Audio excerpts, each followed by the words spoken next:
Hello everyone, this is কেম Shobhon from English Insights. আজকে আমরা কথা বলবো unit 2 lesson two folk music নিয়ে। ওকে, ফোক মিউজিক সম্বন্ধে তো আমাদের সবারই কম বেশি ধারণা আছে, যে লোকগীতি বা লোকসঙ্গীত। আমরা এই টেক্সটটিকে দুই ভাগে ভাগ করেছি। আজকে প্রথম অংশ নিয়ে আমরা একটু অ্যানালিসিস করব। So let's get started. তো সর্বপ্রথম বলে রাখা যাক, এই আর্টিকেলটি নেওয়া হয়েছে বেঙ্গলি ফোক মিউজিকের ওপর। লিখেছেন দ্য লেট মৃদুল কান্তি চক্রবর্তী। ওকে, মৃদুল কান্তি চক্রবর্তী উনি লিখেছিলেন, যেটা একটু সামান্য এডিটেড করা হয়েছে ফর ইউ গাইস। যারা এইচএসসিতে তোমরা অধ্যয়নরত বা এইচএসসিতে আগামীতে পড়াশোনা করবে তাদের জন্য। চলো টেক্সটটি আমরা একটু পড়ি, একটু বোঝার চেষ্টা করি, অ্যানালিসিস করি। ওকে ওকে এখানে বলা হচ্ছে যে ফোক মিউজিক কনসিস্ট অফ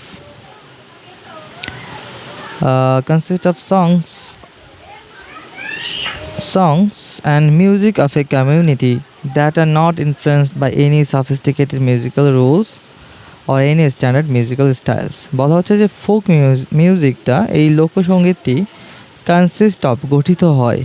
ওকে, এখানে একটা গ্রামার খেয়াল রাখতে হবে। কনসিস্ট অফ যেটা অর্থ গঠিত হয়, এই কনসিস্ট অফ কিন্তু সবসময় অ্যাক্টিভ ভয়েসে ব্যবহার করা হবে।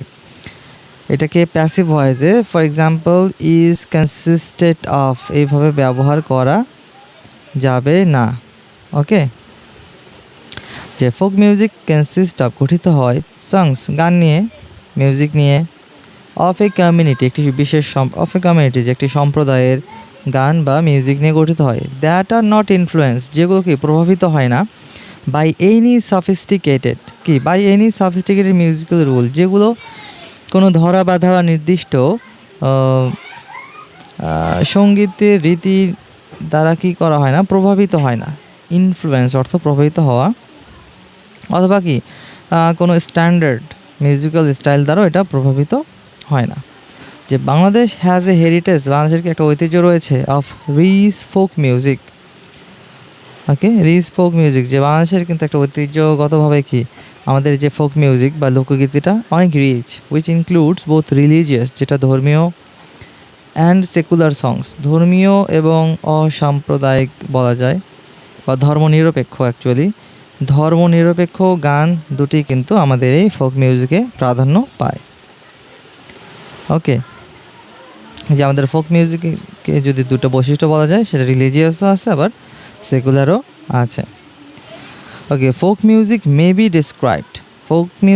বি ডিসক্রাইবড বর্ণনা করা যেতে পারে as the music of the ancient times, যে প্রাচীন সময়ের সঙ্গীত হিসেবে এটাকে বর্ণনা করা যেতে পারে। That sprang from the heart of a community, যেটি একটি সম্প্রদায়ের হৃদয়ে বেজে ওঠে, based on their natural style of expression, যেটা কি বেসড অন ভিত্তি তাদের যে সাধারণ বা ন্যাচারাল, যেটা প্রাকৃতিকভাবে বা স্বাভাবিকভাবে যে স্টাইলটা অফ এক্সপ্রেশন, যে বহিঃপ্রকাশের যে স্বাভাবিক স্টাইল বা শৈলী রয়েছে, সে শৈলীর উপর ভিত্তি করে এটা গড়ে ওঠে বা বেজে ওঠে।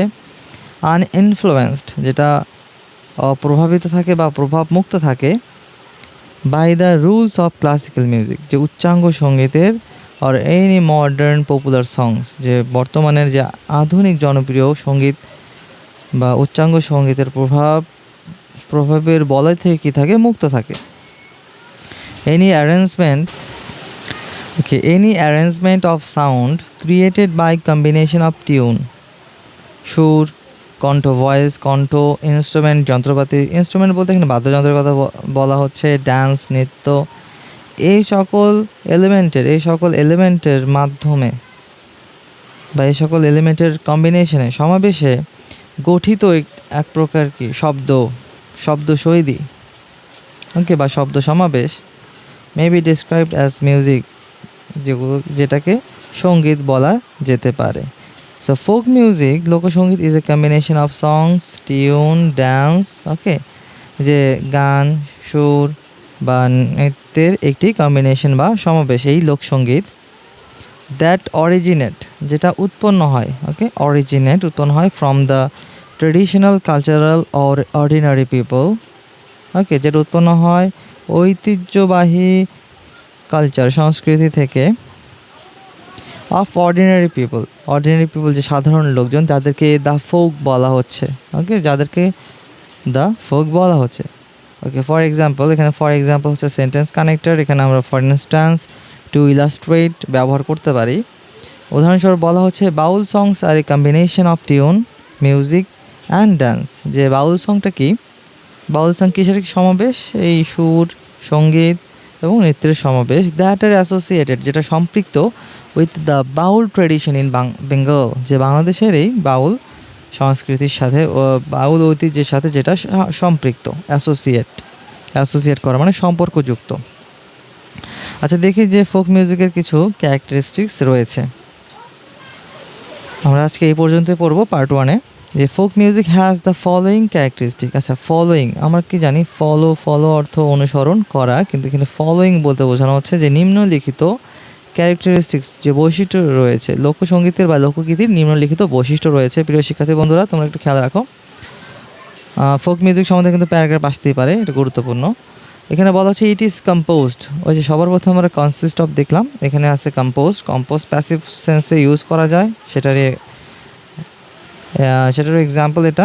ইট ইজ কম্পোজড, এটা গঠিত হয় বাই রুরাল ফোক বলতে কি? পল্লী সাধারণ মানুষ দ্বারা।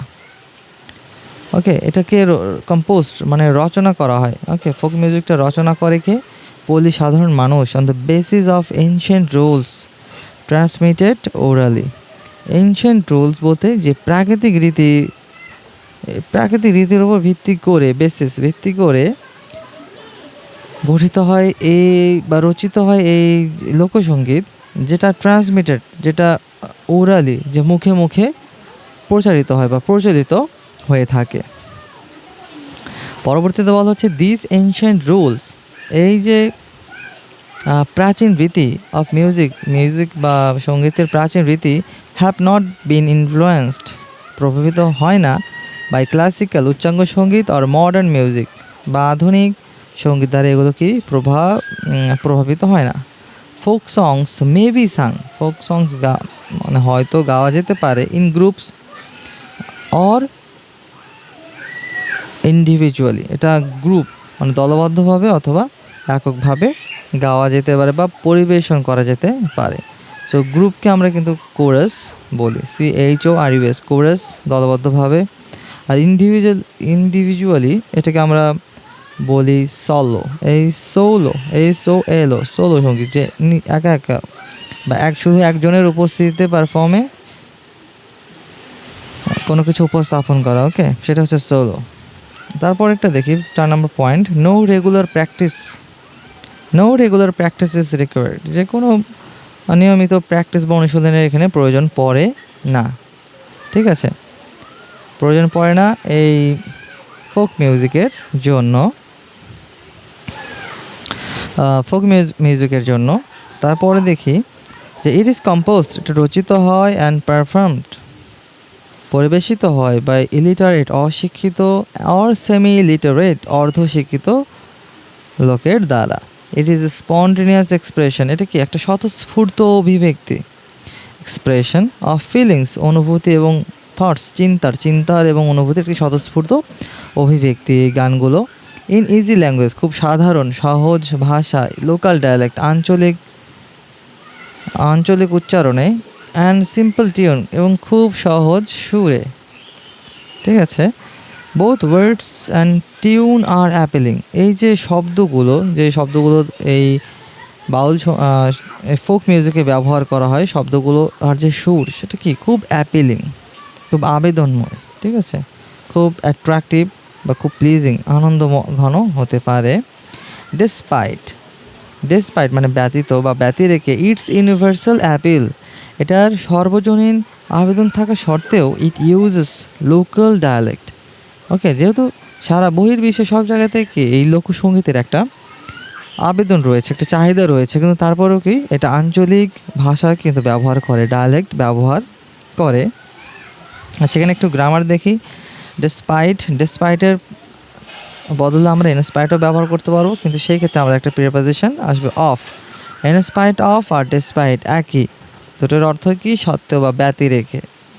ঠিক আছে, আর এখানে একটা শব্দ রয়েছে যে ডায়ালেক্ট। এবার দেখি ডায়ালেক্ট আর ইডিওলেক্ট জিনিসটা কি।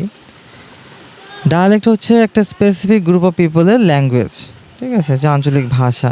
যে আমাদের বাংলাদেশের কথা যদি আমরা বলি, চট্টগ্রামের লোকজনদের ভাষা একটা আছে চাটগাঁয়া ভাষা, সিলেটে আছে সিলেটি ভাষা, ওকে। তো রংপুরে আছে কি উত্তরবঙ্গের ভাষা, যে এই রকম যে বিভিন্ন অঞ্চলের কি বিভিন্ন আঞ্চলিক ভাষা, এটাকে বলা হয় ডায়ালেক্ট, স্পেসিফিক গ্রুপ অফ পিপলের ভাষা। আর ইডিওলেক্ট হচ্ছে অ্যান ইন্ডিভিজুয়াল পারসনস ল্যাঙ্গুয়েজ, যে এটা শুধু একক ব্যক্তির ক্ষেত্রে, একক ব্যক্তির যে নিজস্ব যদি কোনো ভাষা বা মনের ভাব প্রকাশ করার কোনো মাধ্যম থাকে, সেটাকে আমরা ইডিওলেক্ট বলবো। আচ্ছা, পরবর্তী পয়েন্টে দেখি যে it depends upon nature and the rural environment. এটা কি প্রকৃতি এবং গ্রামীণ যে পরিবেশ, এটার উপর কি নির্ভর করে। It is an explicit manifestation. Explicit কি ইমপ্লিসিট অর্থ লুকায়িত বা গোপনে যেটা প্রচারিত হয়, আর এক্সপ্লিসিট অর্থ যেটা উন্মুক্ত, ওকে, যেটা সবাই দেখতে পাচ্ছে স্পষ্ট। এক্সপ্লিসিট ম্যানিফেস্ট করা, যে ক্লিয়ার একটা এভিডেন্স, স্পষ্ট বার্তা দিচ্ছে অফ জয়, আনন্দ, সরোস, দুঃখ, অফ ডেইলি লাইফ, মানে আমাদের দিনের যে উত্থান পতনের গল্পই বা স্পষ্ট বহিঃপ্রকাশে কিন্তু এই ফোক মিউজিক বা লোকসঙ্গীত। It uses simple and natural rhythm. এটা খুব সাধারণ এবং প্রাকৃতিক এই যে রিদম, তাল বহন করে বা ব্যবহার করে। It contains a strong emotive expression of human love and separation, যে মানবের ভালোবাসা এবং বিচ্ছেদের একটি শক্তিশালী আবেগ ঘন বহিঃপ্রকাশ বহন করে এই লোকসঙ্গীত। আচ্ছা, এখানে ডিপেন্ড আপনের পরিবর্তে আমরা ডিপেন্ড অনও ব্যবহার করতে পারবো, কিন্তু ডিপেন্ড অনটা কি খুব কমন, ওকে, যেটা জেনারেলি ব্যবহার করা হয়। আর ডিপেন্ড আপন যেটা ফর্মাল এবং লিটারেরি মিনিং হিসেবে ব্যবহার করা হয়। সো আজকে এই ফোক মিউজিকের ফার্স্ট পার্টটুকু হইলো।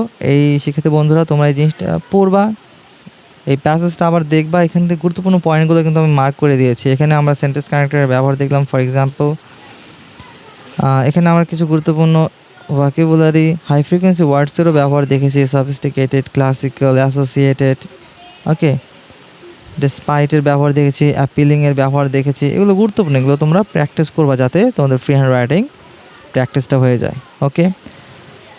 তুমি তোমার ফ্রি হ্যান্ড রাইটিং ক্যাপাবিলিটি বাড়ানোর জন্য কেন নিউজ পেপার পড়বা? Why not starting from your text book, okay. Text book আছে, এটা পড়তে হবে। তোমার প্যাসেজ তো সিন কম্প্রিহেনশন এগুলো থেকে আসবে। সো এগুলো পড়বে, নোট ডাউন করবে, ভিডিওটি আবার দেখবে, আর যদি অবশ্যই ভালো লাগে তাহলে শেয়ার করে দেবে, okay. So stay tune for the next part. Thank you.